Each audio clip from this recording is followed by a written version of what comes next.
What's up, everybody, and welcome to another video. In today's video, I want to talk about something that people getting a little bit of a tussie about, and I wanted to talk about it because it is something that I do, and to some degree I had actually kind of kept it a little bit secret because I was a little ashamed that I did it.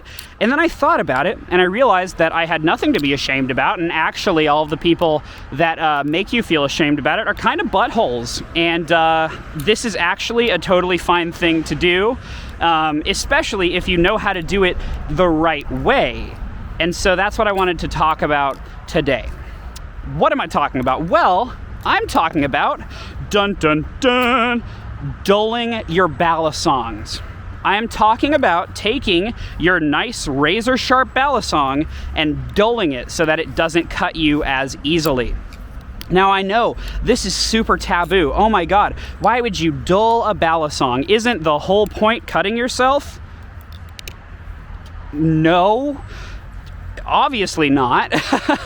Maybe for some people it is. I know for some people the point of the balisong is the fact that it has a dangerous aspect to it, and that I can understand. You know, I understand liking the fact that this activity that you're doing has a dangerous element to it.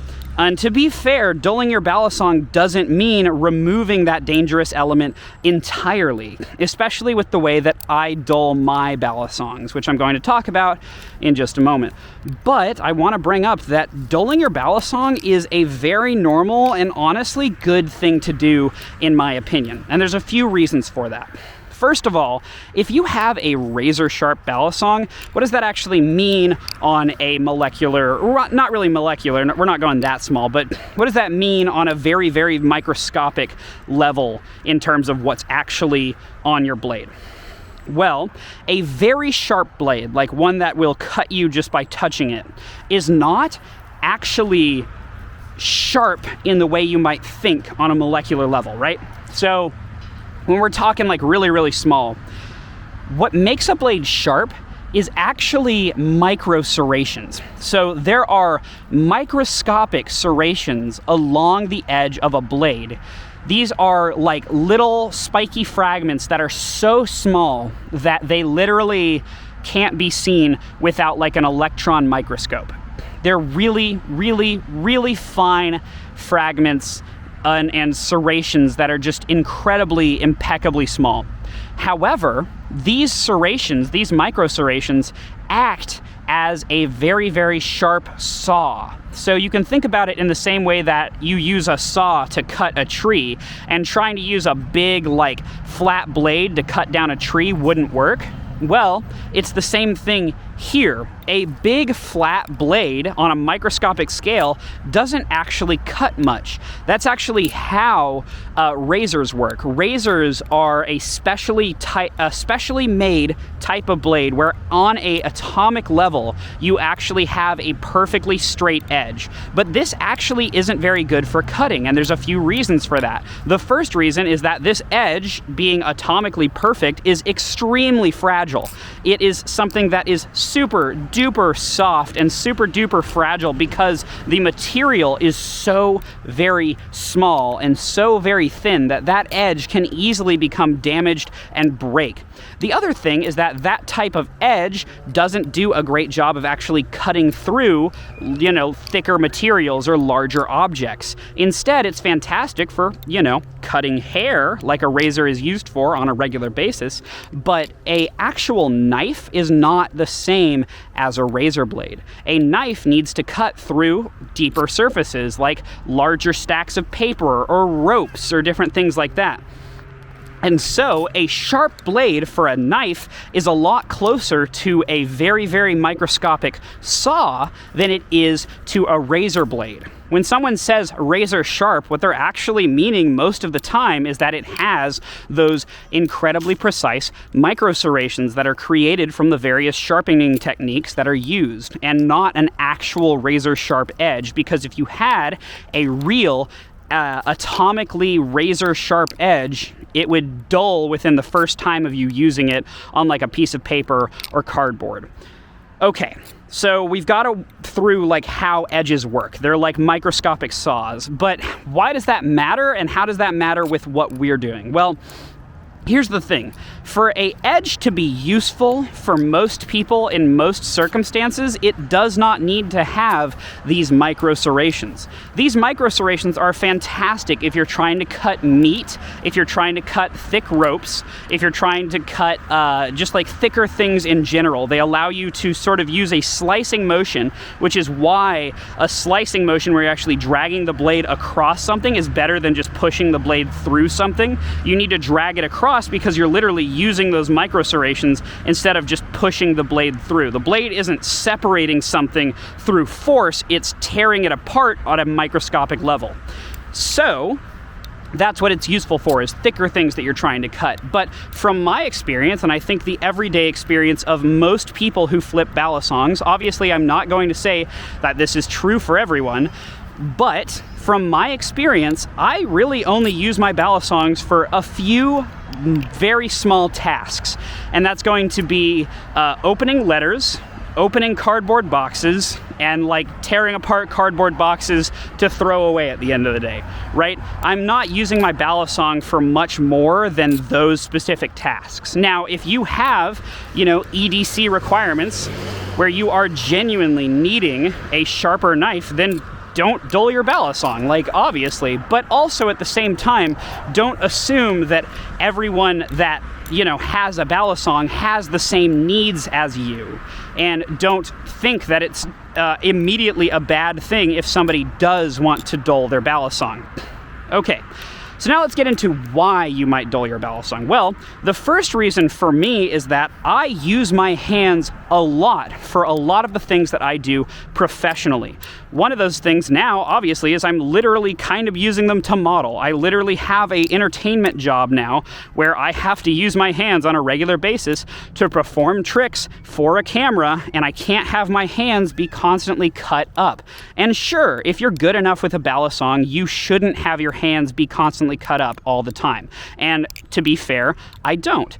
But here's the thing to know. Just one slip up sometimes, and you could have a ring of shame from doing a bite handle chaplain. And sure, that's like a rare occasion, but if that happens even once and I got a real deep ring of shame, that could put me out of actual operation for weeks due to my healing process before I could actually flip again. And that would be very detrimental to my work, both in this essence, but also as a sound mixer. I'm a professional sound mixer for television and film. I do not need the risk of constantly lopping off parts of my body with my balisong if it is kept fully razor sharp. There's literally no reason for me to do something like that. The injuries that I've sustained when it comes to having razor-sharp balisongs aren't very bad. I have had a ring of shame before. I've poked myself in the palm a number of times. But the worst thing that I had happen was I still have a bit of a scar from it right here. You can see on this finger there's kind of a misshapen area. I literally lopped off a large portion of my skin on this. Like, it slipped through and lopped off the front of my finger, essentially, and I had to tape it back down and have it heal for a number of weeks until I had it, fully back where it is now, where now there's a small scar left over in the area, but I literally lopped off a good part of my finger due to my lucha at the time. And here's the thing, even if that is a rare occasion, it's not something that I can risk really ever, because it's just not good for my work. It means that I might potentially miss out on gigs and money that I can't do. If you're a normal worker who works at like a fast food restaurant, or you're a server, you can understand that you can't have these problems. If you're a server or a janitor and you've got to get your hands into the various vats of disinfectant that they use at your workplace, you can't have a large portion of your skin missing for weeks at a time, or else you just won't get paid, because you can't show up to this and do everything you need to do and not worry about potentially harming yourself, and your workplace can't have that either. Okay, so that's some of the reasons why you might want to dull a balisong. Here's the other one though. Maybe you just genuinely don't want to get cut that much. Like, I think that's a perfectly valid thing too. If you just genuinely don't want to get cut that much, but you do want the utility of having a live blade, well, guess what? You can have both. I know people say, oh, you can't have both. You can't do anything with a dulled live blade, but that's just literally not true. It's fantastic for opening letters and opening boxes, as I said that I do all the time. And also, if I need to cut something, you still can. If you have string that you need to cut, you can just take your dull balisong and wrap like the string around it and just pull and kind of twist through it. You know, you want to slice through it, and you can still cut through most things. It's not like it can't cut anything all of a sudden. That's just simply not the case. It's just a lot less dangerous if you do it the way that I suggest. So, how do I actually suggest that you dull your balisongs if you're interested in doing that? Well, this is where we get into a little bit of a different category. There are multiple ways to to dull your balisong, and the one that I'm going to show you is what I do. Now, you could just take your balisong and cut a bunch of cardboard boxes with it, like literally just take it and start cutting cardboard, just slicing it over and over again, and that will dull out some of those micro serrations and make it a lot less dangerous for you. The point that I want to get to with my balisongs is the point that I can take my finger and put it on there and slide it across the front of the blade and not cut myself. But if I was to take my finger and actually push against the blade and then slide it across there, it would cut me. So that's kind of the level of sharp that I prefer, is where it is not sharp enough that if it just touches my finger, it'll cut me, because I think that is kind of where I mess up most when I'm flipping. If I'm flipping and then it kind of like just gently touches the back of my hand, I don't want to be cut by that, because that's a very small mistake. However, I still want it to be usably sharp, so if I pressed my finger into here and slid it along there, I would have a gash open up in my finger immediately. And so I like that in between. I like that sort of middle ground of it's still usable sharp, but it's not so sharp that it will cut you immediately just from touching you. And so to get to that level of sharpness, as I said, you could utilize cardboard, but that's a little bit unreliable and not super useful. So what I actually do is I take very, very, very fine grain sandpaper. What I have is I have these little squares of sandpaper. You've probably seen me use them before in different videos, but they're from an arts and crafts set. And I use at least 5,000 grit sandpaper. This is very, very high grit sandpaper. What you're going to do is take that square of sandpaper, and I'm going to use my hand as though it's the square of sandpaper for reference, or as though I'm holding the square of sandpaper. Oh, you know what? I could use my wallet. Here we go. This is what I would do, is I would take the piece of sandpaper, and you're not running it along the knife. So you're not like scraping the knife along it. You're not pressing the knife into the sandpaper and then scraping along it. You need to be very, very, very careful. All you want to do is simply do this. You're kind of running along it back and forth, and literally with the same level of pressure I'm using my wallet. You'll notice it isn't scratching my wallet at all, and that's because I'm literally not even really pressing against the blade. And you want to do that maybe 2 times at most, like to get to the level of sharp that I like. You're literally taking the sandpaper and going, and you're like, as you can see, I'm literally not pressing. Like don't press. If you press, you're gonna ruin your knife. You just take it the lightest amount and go back and forth just a tiny amount up the entire length in one pass, one smooth pass. That's all you have to do, and it'll make your knife sharp enough that it can still cut you and it can still be usably sharp, but it's not so sharp that if you touch it to your skin, it'll instantaneously cut you. And that is the level of sharp that I prefer, and I don't think that there's any shame in that. In fact, I think it would be much better for us as a community to understand that not everybody can flip insanely dangerous sharp knives in their daily life, because that's just genuinely not a good thing for most adults who have jobs. Like, that's just not something we can do. And for me, as somebody who's in this hobby more for the flipping aspect than I am for the knife aspect, I would highly prefer to be able to flip more often than I would to be able to cut more things. Because for me, and this is different for different people, and there's no shame in being in this hobby for the knife aspect, but for me, I'm in it for the flipping and the fidget aspect. I'm here for the enjoyable nature of doing all of these tricks, and I'm not here to cut myself over and over again on a regular basis. I still have some balisongs that I keep razor sharp, and there is no shame in that either, and I can flip both, but I don't think that it's a necessity. As I've said before, when you're training with a trainer, all you have to do is make sure that you are training in a way where you understand and respect what the live blade actually means. And believe me, this method of dulling your blades will keep you from getting cuts more often, but it will not keep you from getting cut in general. First of all, it does not dull the tip of your balisong whatsoever, so you do need to be careful about that. And second, it doesn't do very much in terms of you trying to do like a ring of shame. The balisong will still cut you. It just won't do it as easily or as badly in most cases. But yeah, that's what we're doing with the sandpaper when you're doing that. As I said, super light, don't do it more than twice. It should get to the point where you can just kind of tap your finger on the blade and not feel it cut you, and then potentially even put your finger on there and run across it very carefully and feel that it doesn't cut you from doing that. If you actually press down and run your finger, believe me, it will cut you, so don't do that. But if you can lightly drag your finger across the blade, then you have gotten it to the correct level of dullness. The other thing you can do is also you can clean your blade off on your jeans or your pants. You want to hold it at about a 45-degree angle. You never want to do it straight on your jeans or you'll cut your jeans, but you want to do it at a 45-degree angle. And you can wipe off the blade and then check it after you've dulled it, because there will be microscopic metal from the sanding on your blade, so you want to kind of dull it by strapping it against your leg.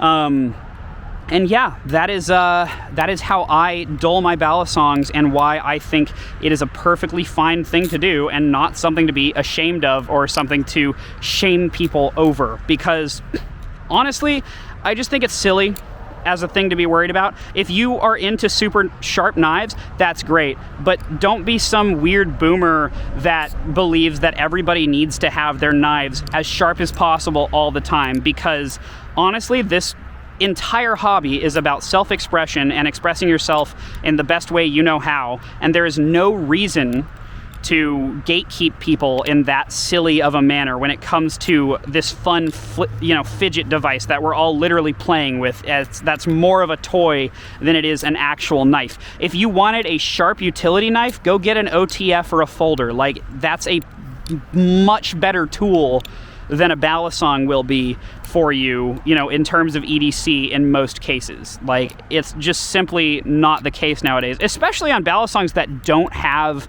latches. Like, if you EDC a balisong and it has a latch, then sure, yeah, you can leave it razor sharp and like use it as a real knife when you open it and latch it. But like, for most balisongs that are built without latches, these balisongs are specifically built for flipping as toys, because without a latch you lose a lot of the EDC functionality that a balisong is good for.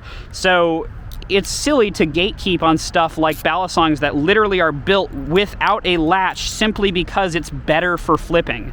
Like, I don't know. It's still easily sharp enough to like cut in a cutting contest. If I wanted to take a piece of paper and cut it down the side, I could easily just go zip and go right through the piece of paper. If I catch this balisong wrong, it will cut me in the same way any other balisong would. But this just makes it a lot safer for me to have in my daily life without having to worry about constantly potentially cutting myself or injuring myself when I'm just flipping normally and I'm not really even paying attention to it. Like, when I'm flipping for these videos, I might be flipping a little bit more rigorously than I normally would, but in my daily life, I'm not trying to pull off a lot of these crazy tricks or whatever. I'm literally just flipping, and half the time I'm not even super paying attention to how I'm flipping. And so if I accidentally mess up, I don't want to get horrifically cut because I was just flipping without paying attention to it.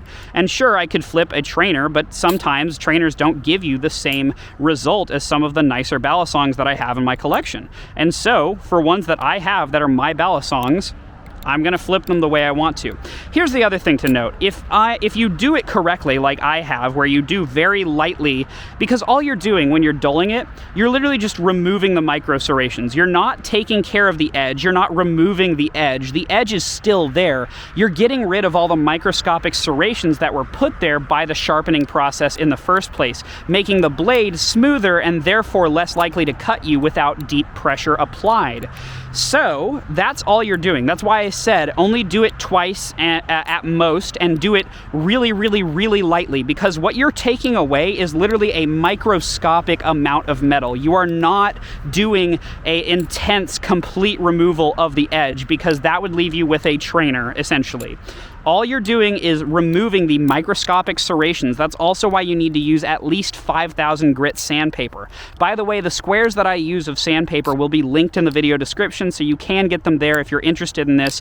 Don't use any coarser sandpaper than at least like 4,000 to 5,000 grit. You really need it to be high grit, because you're only trying to remove a very, very microscopic portion of the blade itself, and so it'd be silly to, go all in on this and absolutely destroy your knife when you don't need to.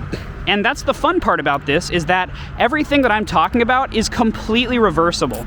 Because all we're doing is removing the microscopic layer of serrations from the knife blade, what you're actually ending up with at the end of the day is something that occurs naturally. You're literally just ending up with a normally dulled knife by the end of this. And so there's nothing to worry about in terms of resharpening later. If you did want to get the knife back up to a razor sharp finish, as people call it, you can very easily do that by just bringing it to someone who can sharpen it, or buying your own sharpening tools. It's very easy to recover a balisong that's been dulled in this way. But as I said, you must be extremely careful with what you're doing, because you can accidentally destroy your knife past the point of simply being able to resharpen it.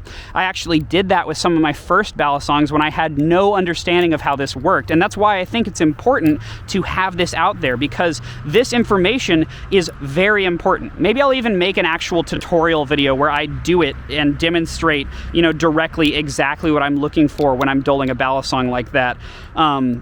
But I just think it is so incredibly important to understand that there should be tutorials and, information out there as to how to safely dull your balisong, because otherwise you'll end up like me when I was younger. And the way that I dulled one of my first balisongs was with a Dremel. I literally took like the grinding wheel on a Dremel and went down the face of my balisong and absolutely destroyed that thing. And that really sucked. That was really sad, because there's no recovering something like that. Once you've ground away the actual edge to that degree, the only way to resharpen it is to literally put a new edge on it with a grinding wheel. You have to know how to use a grinding whetstone and like completely grind a brand new edge into it, because you've removed the edge so deeply that there's literally no way just to re-add it through normal sharpening means. And so that's something that I want to fix. I want to make sure people don't have that same issue, because I think that is a silly issue to have when this information should be readily available and easy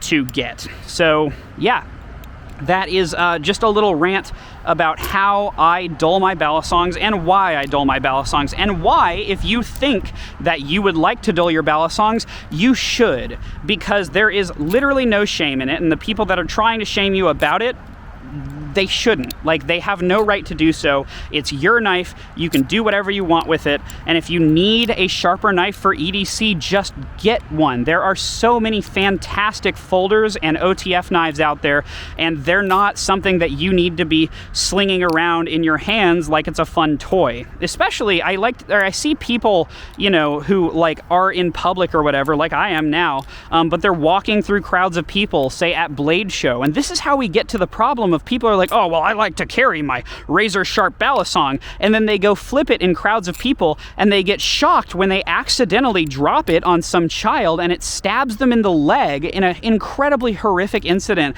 that has to be taken care of by Blade Show staff, and this child needs to be rushed to the hospital to get the bleeding to stop. And like, that is atrocious, and that is something that could easily be avoided if we didn't have to think, oh yeah, I'm a manly man and I like my balisong completely totally razor sharp, because reasons. Like there's, you know, I find it silly. And if you like that, I think it's great. You can have your balisong and have it be razor sharp, but you need to respect it as such if you do that. You cannot take a razor sharp freaking balisong and be flipping it in a crowd of people. That's just not a good thing to do. That is completely irresponsible. It's the same thing as trying to juggle, you know, razor sharp knives in a crowd of people. That's exactly what we're doing. This is a form of juggling. And so, you know, if you wouldn't take some razor sharp knives and juggle around people, then you probably shouldn't be taking your razor sharp balisong and flipping it around people, because you're really doing the same thing at the end of the day. So yeah, that's pretty much my opinion on this. I think that it's a pretty clear-cut issue. I think I will make that tutorial in the near future where I actually show, like, here's how I go about actually dulling my balisongs. But until then, I hope you guys enjoyed this. This is a topic for me that I've wanted to talk about for some time, but just never really thought I should. And now that I'm thinking about it, I'm like, no, I definitely should, because this is a topic that needs to be discussed within the community. You know, very similar to my female flippers video. It's like this kind of stuff can't change, and the toxic masculinity that we experience within the community can't get better unless we have an open and clear discussion about it. I just threw my balisong over my shoulder. That was actually kind of cool. I wonder if I could work that into a real trick. But anyways, that's pretty much it for now. Oh, sorry, I'm kind of distracted. I had another trick I was working on, and I can't remember what it was all of a sudden. Now I'm actually genuinely kind of sad about it, because it was a really cool idea. Oh, I do remember. It's from the React video that released a little while back, but it was the flipper was a dolphin. I saw him do this thing where he took the balisong and then, like, you know, he takes it and pulls it through his hand like that a lot, but then he actually did a ladder into a chaplain. And I've been trying to work on that, and I really need to work on it, but I just love the idea so much of, like, doing whatever, you know, tricks you're doing, and then taking it, pulling your balisong down, doing a ladder with the blade, and then when you get to here, it turns around and goes into a chaplain. I just think that's so neat. Like, I just love that idea. I'll talk about, like, refining that process, like, because I haven't worked that into my routine yet. I did work my little weird, you know, backwards into the rocker. I have worked that into my routine. I like to call that the rocker. It's really, really fun. It's really, really fun to do. And then another thing that I've kind of worked into my routine, but I keep forgetting to actually do it, is the ladder, and then you throw it forwards into a chaplain. That one's a lot of fun. It's a bite handle ladder, so you do the blade towards you, and then you throw it the other way, and then go into a chaplain that's like a forwards vertical chaplain, which is a lot of fun. So I'll work on the other one as well. But either way, sorry to ramble about random stuff at the end of this video. But yeah, dulling your balisongs is fine, actually. So yeah, I hope this helps somebody out there, and if it didn't, sorry. Peace.